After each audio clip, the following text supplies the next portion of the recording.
Bonjour, nous sommes jeudi et nous sommes en train de parler de la volonté de Dieu depuis lundi, les moyens que Dieu utilise pour nous guider dans notre vie. Alors il y a bien sûr la parole de Dieu, mais lundi on a parlé de la prière. La prière est un moyen que le Seigneur utilise pour nous parler. Alors c'est important que tu t'arrêtes pour prier et consulter Dieu, comme David a pu le faire une fois, comme David a pu le faire encore une autre fois, dans une situation similaire, parce que la situation peut sembler être la même, mais on a besoin à nouveau de consulter le Seigneur pour obtenir sa sagesse au moment précis pour lequel nous prions. On a aussi parlé du besoin et du moyen que Dieu utilise, le besoin d'avoir des conseillers. Le moyen que Dieu utilise, il utilise des conseillers, des hommes qu'il place autour de nous, vers qui on peut aller pour obtenir un bon conseil, des gens certainement qui sont fidèles, qui marchent avec Dieu et qui pourront nous conseiller et qui seront comme la bouche du Seigneur. Et hier, on a partagé ensemble sur le discernement. Le discernement, c'est important de pouvoir, alors qu'on entend des choses, pouvoir discerner ce qu'on entend, discerner ce qu'on reçoit. Et le discernement, on a parlé également des témoins.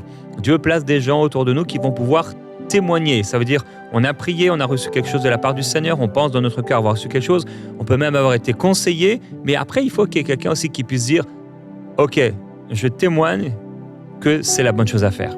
On a parlé de ce passage de Deutéronome sur 2 ou 3 témoins.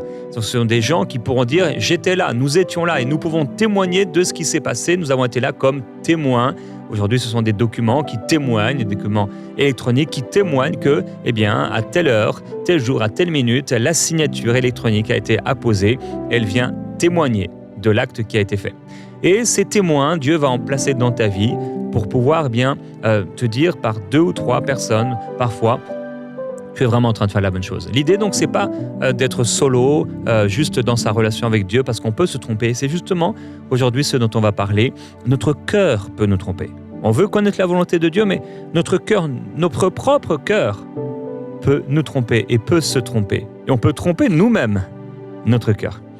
Et donc, avant d'aller dans l'encouragement du jour, dans cette pensée aujourd'hui, on partage la déclaration d'un personnage biblique. Et aujourd'hui, on parlera d'une déclaration qui a été faite par plusieurs personnes, les principaux sacrificateurs, les pharisiens, donc ont assemblé le Sanhédrin. Et donc, ensemble, ils vont déclarer quelque chose. Mais avant cela, donc le titre de cette pensée, c'est « Que ferons-nous » On a vu un « Que ferons-nous » en début de semaine. C'était le « Que ferons-nous » de ces personnes, différentes personnes qui sont venues à Jean-Baptiste et qui ont dit « Maintenant, après avoir entendu cette parole, que ferons-nous ? Qu'est-ce qu'on va faire par rapport à notre situation ?» Ils sont dans des situations différentes, dans des métiers différents. Il y a des soldats, il y a des publicains. Et ils ont une question, que ferons-nous ? On a besoin du conseil de Dieu par rapport à nos situations parce qu'on n'a pas la même vie que la personne qui est à côté de nous. Tu peux être assis à l'église, la personne à côté de toi, elle a besoin pour elle-même de consulter le Seigneur. Mais toi, tu ne peux pas prendre le conseil que Dieu lui a donné pour l'appliquer directement à ta vie parce que parfois, ça ne marche pas.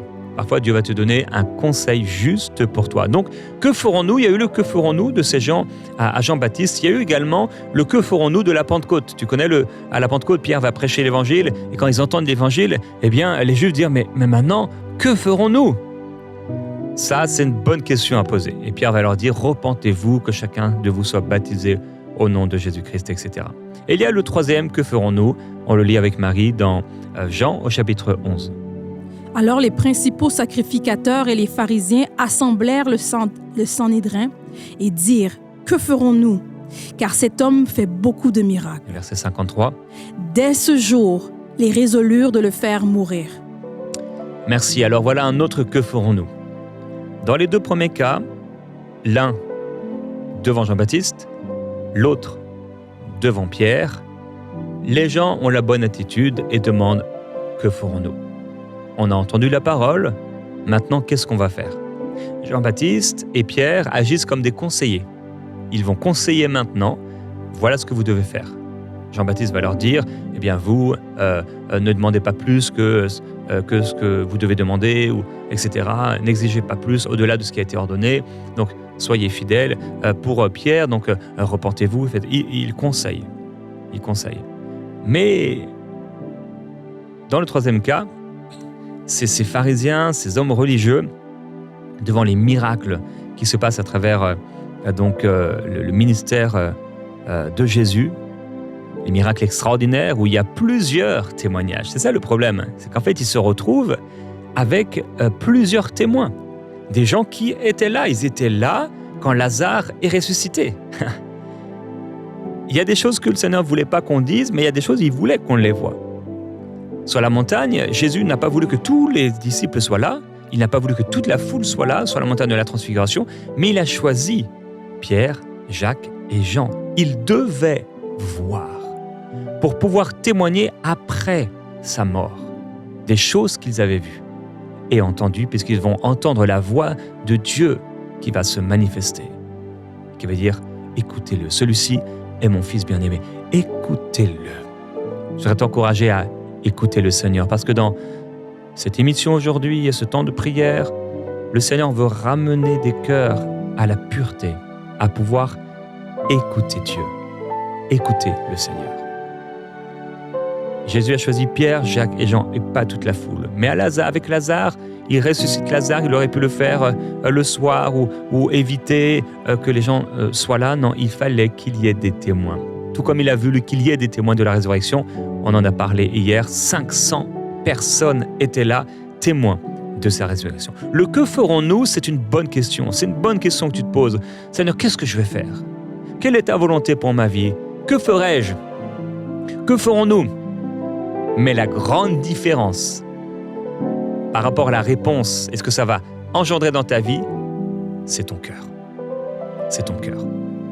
Le problème de ces pharisiens, c'est qu'ils se posent une question, mais pour le mal. Ils disent « Que ferons-nous » Et le résultat de ce « Que ferons-nous » ils résolurent de le faire mourir. C'est terrible quand ta conscience te trompe à un tel point que tu prends la pire des décisions. C'est pas la bonne décision, c'est la pire décision. Quelqu'un en a assez dans son couple et il fait comme les pharisiens, c'est le Sanhédrin, mais c'est le mauvais collège. C'est la mauvaise équipe. Quand tu t'associes, tu cherches conseil auprès des gens qui sont mauvais, des gens qui pêchent. Tu vas pas voir le païen pour savoir comment agir dans ta vie de sainteté avec Dieu. Va voir quelqu'un qui craint l'Éternel, quelqu'un qui marche avec Dieu, plutôt qu'un Sanhédrin religieux ou qui attriste l'esprit, qui rejette l'esprit. Et ce que le Seigneur est en train de faire sous leurs yeux, ils vont prendre la résolution de le faire mourir. Comment on peut éteindre à ce point sa conscience? Alors cette pensée aujourd'hui, c'est de te dire oui, c'est la bonne question. Que ferais-je est la bonne question. Mais la mauvaise motivation ou le grand danger, c'est la motivation du cœur. Avoir dans le cœur des blessures, avoir dans le cœur l'amertume, avoir dans le cœur la jalousie, avoir dans le cœur la méchanceté et prendre des décisions à partir de ce cœur. Nous voulons ouvrir notre cœur à la présence du Seigneur. Pendant ce chant, avant d'entrer dans l'encouragement du jour, et Dieu veut purifier des cœurs. Et nous allons chanter ensemble, Seigneur, purifie mon cœur.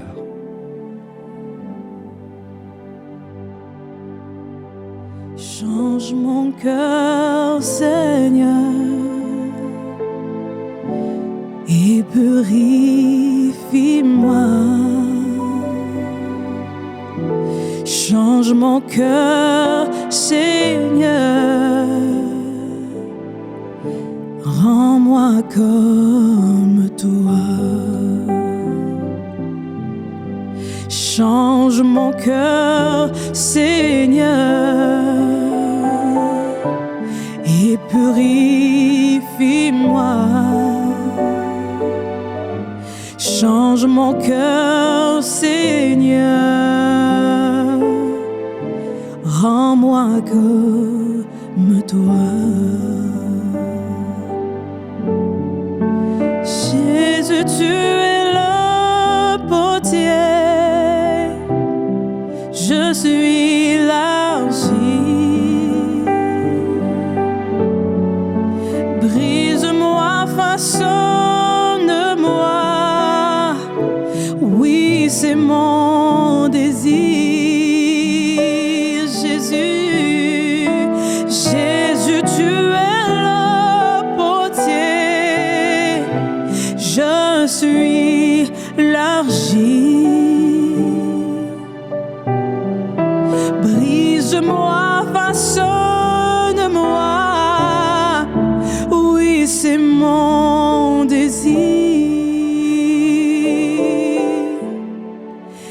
Change mon cœur, Seigneur,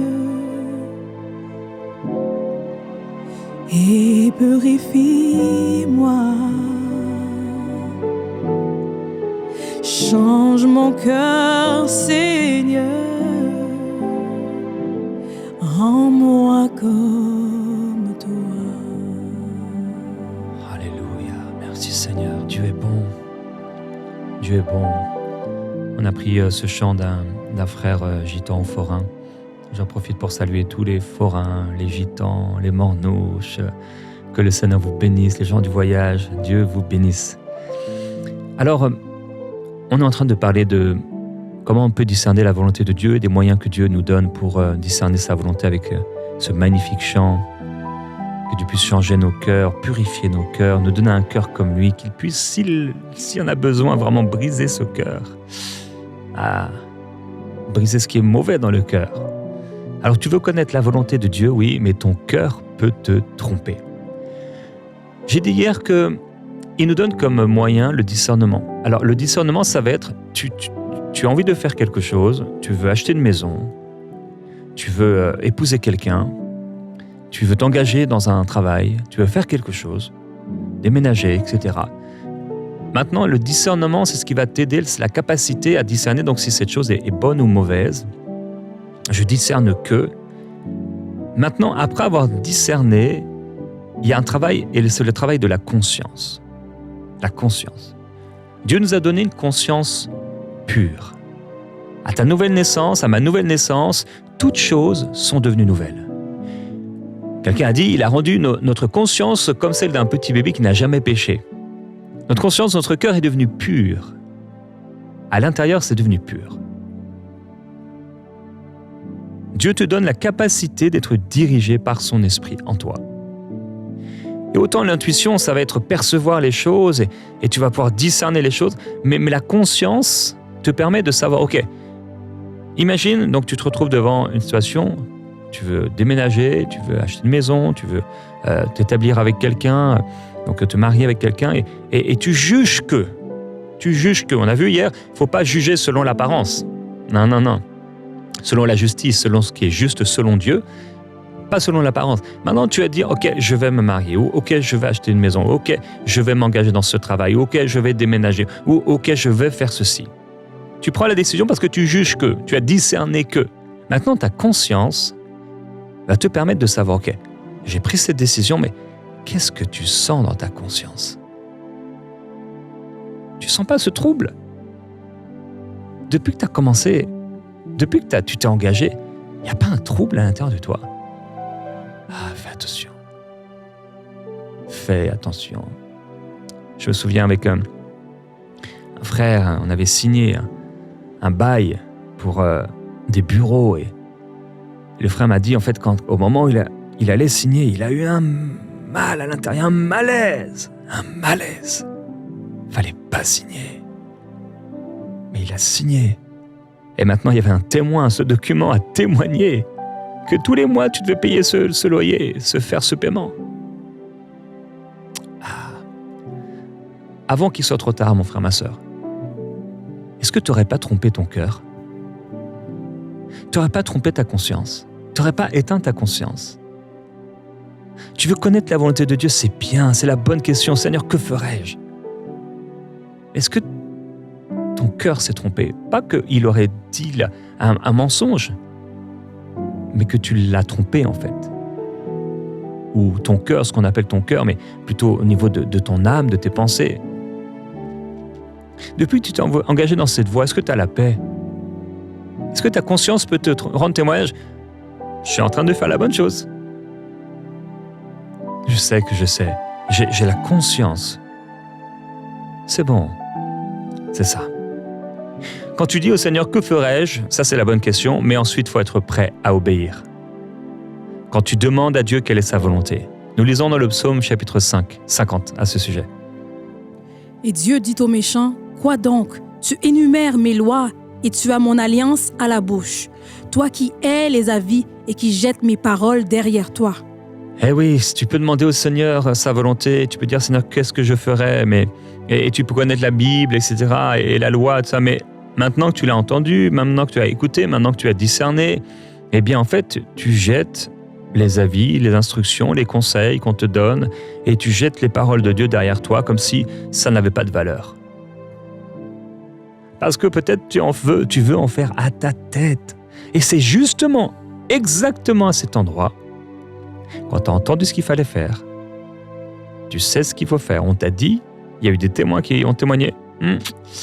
On ne sent pas, je témoigne que ce n'est pas la bonne chose pour toi. Et il y a même eu plusieurs témoignages. Comme le prophète, son âne ne veut plus avancer sur le chemin. Il ne veut plus avancer, l'ânesse là. Il peut la frapper, frappe-la autant que tu veux, mais en fait, ça ne va pas changer que tu es sur la mauvaise voie. Samson va se retrouver comme ça, il va quelque part, mais tout à coup, il y a un lion qui veut le tuer. Ok, il a l'onction, il va déchirer le lion, le miel va couler. Ok, tu vas t'en sortir. Mais tu vois pas les sens interdits, tu vois pas les feux rouges. Tu comprends pas que Dieu est pas dans le coup. Et tu continues et tu persévères. Mais Dieu n'est pas là. Arrête. Tu es en train d'endurcir ton cœur. Tu trompes ton cœur. Et maintenant que tu as trompé ton cœur, c'est ton cœur qui te trompe. Parce que tu l'as empoisonné. À force de désobéir à Dieu, de mettre les avis du Seigneur derrière toi, de ne pas écouter les instructions qu'il te donne, eh bien, ton cœur, tu l'as souillé. Il ne s'agit pas seulement d'écouter Dieu, même d'enseigner sa parole, mais de lui obéir. Nous lisons avec Marie-Ézéchiel, chapitre 22.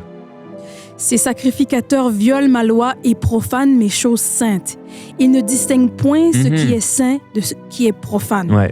Ils n'enseignent pas à faire la différence entre ce qui est pur et ce qui est impur. Et ils détournent les yeux de mes sabbats. Et je suis profané au milieu d'eux. Eh oui, l'un des rôles des pasteurs, c'est de pouvoir nous aider à discerner ce qui est bon et ce qui est mauvais. De pouvoir enseigner ce qui est pur et ce qui est impur. C'est une des responsabilités du ministère de berger.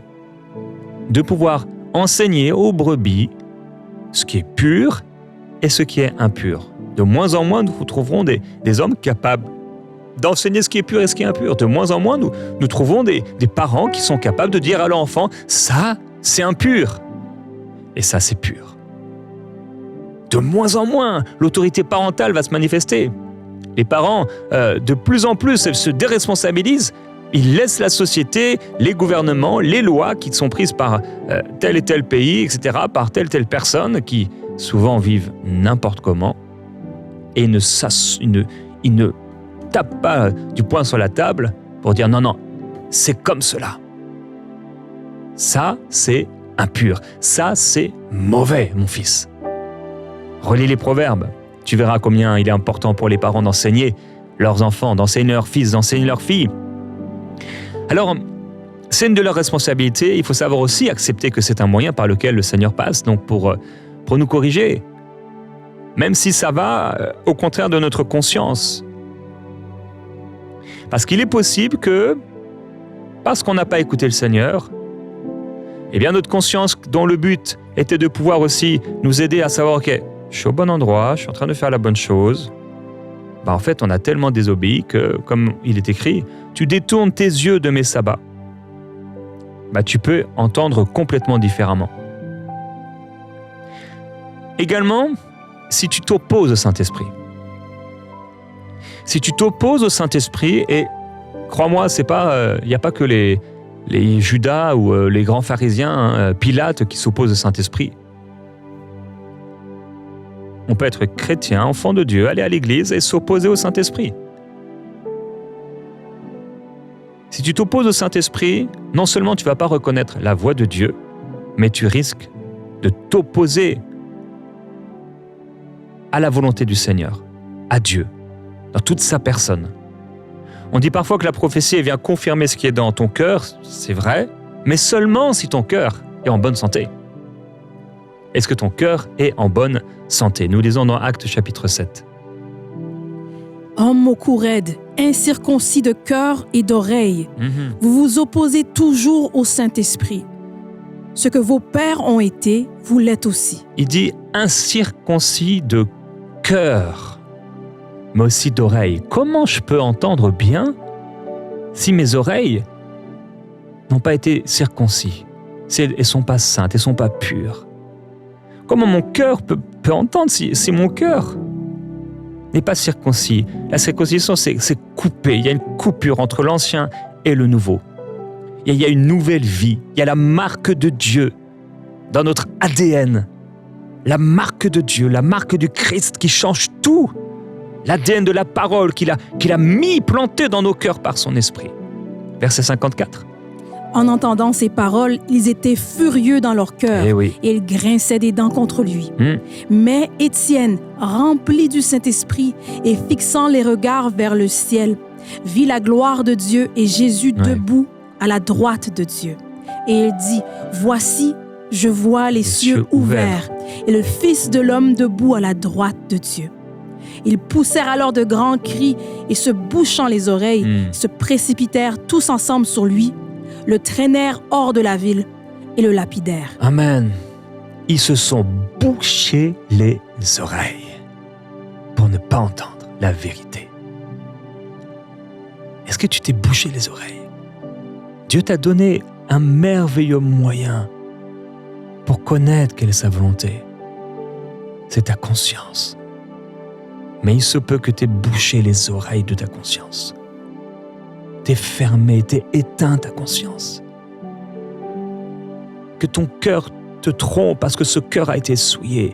Et au fond de ton cœur, il y a quelque chose de pur, bien sûr, que Dieu a mis en toi. Mais tu ne veux plus l'écouter. Ils sont bouchés les oreilles. Ils étaient remplis de colère. Il y a d'un côté ceux qui se bouchent les oreilles, qui sont incirconcis de cœur et d'oreilles. Et il y a de l'autre côté Étienne qui dit « Je vois les cieux ouverts ». Waouh! Quelle différence entre ceux qui se bouchent les oreilles, qui peuvent rien entendre ni voir, et celui qui voit la gloire du Seigneur. Quand ton cœur est pur, tu vas voir la gloire du Seigneur. Quand tu es prêt à obéir au Seigneur, il te parlera, il te conduira. Quand tu fais attention à ton cœur, que tu dois garder plus que toute autre chose, je te le rappelle, tu peux être sûr que ta conscience ne te fera pas défaut et t'amènera pas là où tu ne dois pas aller. Éloigne la colère, dit la parole. Éloigne la colère. Ils ont grincé les dents, mais toi, éloigne la colère, que ton cœur ne soit pas dur, mon frère, ma sœur. Garde un cœur pur, un cœur doux, je t'en prie. Et les gens, ils ont tellement refusé de pardonner. C'est vrai, on leur a fait du mal, ils ont refusé, ce sont des chrétiens, ce sont des chrétiennes qui sont à la maison, ils sont aigris. On leur dit une phrase et boum, ça saute de partout parce que ça vient faire appel à plein d'autres blessures. Et ils ont des problèmes avec beaucoup de gens. C'est difficile dans leur relation. Parce qu'ils ont fermé leur cœur. Ils ont fermé leur cœur. La dureté de cœur est l'aveugle. Mais l'humilité va illuminer. Je termine en disant que tu n'entendras pas non plus le Seigneur si tu vis dans le péché. Nous lisons dans Tite au chapitre 1. Tout est pur pour ceux qui sont purs, mais rien n'est pur pour ceux qui sont souillés et incrédules. Leur intelligence et leur conscience sont souillées. Et on veut lire également dans Hébreux chapitre 10. Approchons-nous avec un cœur sincère, dans la plénitude de la foi, les cœurs purifiés d'une mauvaise conscience et le corps lavé d'une eau pure. Amen. Père, nous voulons prier aujourd'hui. Il y a ceux dont l'intelligence et la conscience ont été souillés. Mais il y a ceux dont le cœur est sincère et qui ont été lavés. Tu nous rappelles aujourd'hui que tu nous as donné une conscience, que tu as purifié notre conscience, que tu as lavé notre conscience, que tu as sanctifié notre conscience, que tu as rendu pure notre conscience. Oh, quelle grâce, Seigneur, d'avoir une conscience qui est pure. Quelle grâce de pouvoir entendre cette conscience pour les moindres petites choses. Oh, Seigneur, dis à quelqu'un, tu as fermé des portes de la maison de ta conscience. Il y a des domaines où tu n'écoutes plus ta conscience. Tu as fermé la porte et je ne peux plus entrer, car tu ne me laisses pas entrer dans ce domaine de ta vie où tu décides tout toi-même. Tu m'as fermé la porte. Oh Seigneur, la présence du Seigneur est ici. Je sens cette présence. Sa présence devant ces paroles si graves. C'est le temps pour toi, dans ce temps de prière, de revenir à lui et d'ouvrir ses portes. Dis-le, Seigneur, j'ouvre toutes les portes de ma conscience à ta présence. Dans tous les domaines, pas seulement dans la vie de prière, dans la vie d'église, pas seulement dans la vie qu'on appelle spirituelle, mais également dans la vie familiale, dans la vie relationnelle, dans la vie amoureuse, dans ce département, cette vie financière. J'ouvre dans cette vie de l'intimité, dans cette vie de la sexualité. J'ouvre ma conscience à ta présence. Dans cette vie du naturel, cette vie humaine, cette vie dans la chair, cette vie à la maison, cette vie médiatique à l'ère des réseaux sociaux, des médias, de Netflix, tout ça. J'ouvre ma conscience à ta présence. Dis-le au Seigneur. J'ouvre ma conscience à ta présence pour voir les cieux ouverts. Je m'approche avec un cœur sincère, Seigneur. Sanctifie ma conscience à nouveau. Purifie ce que j'ai laissé entrer dans ma conscience comme mensonge. Merci parce que tu purifies mon cœur. Merci parce que tu me laves, Seigneur. Tu me laves. Tu me laves. Oui, Seigneur, on va reprendre ce chant. Change mon cœur, Seigneur. Oui, quelqu'un doit le dire. Et purifie-moi. Change mon cœur, Seigneur. Oui, Seigneur, rends-le comme le tien. Rends-moi comme toi. Oui, redis encore. Change mon cœur. Change mon cœur, Seigneur. Dis-lui, purifie-le, Seigneur, purifie-le. Purifie-moi. Change mon cœur, Seigneur. Change mon cœur, Seigneur. Rends-moi comme toi, Seigneur. Rends-moi comme toi. Oui. Jésus, tu es le potier. Façonne-moi. Je suis l'argile. Purifie-moi. Pardonne-moi, Seigneur, Brise-moi, façonne d'avoir éteint ma conscience, oui, c'est mon désir, d'avoir fermé la porte. Jésus, Jésus, Jésus, Pardonne-moi, tu Seigneur. es le potier. J'ai plus voulu écouter Je suis l'argile. et j'ai fermé mon cœur. Brise-moi, Pardonne-moi, Seigneur. façonne-moi. Oui. Oui, c'est mon Alléluia, il y a beaucoup de choses pour plusieurs personnes à vivre et à régler. Règle-les. Règle-les avec le Seigneur. Et je veux te rappeler, on va montrer le visuel demain. On va recommencer, c'est le grand retour des psaumes du vendredi. Et on va ensemble aller dans le psaume chapitre 29, un psaume puissant. Donc on se retrouve demain dans Prière inspirée. Que Dieu te bénisse.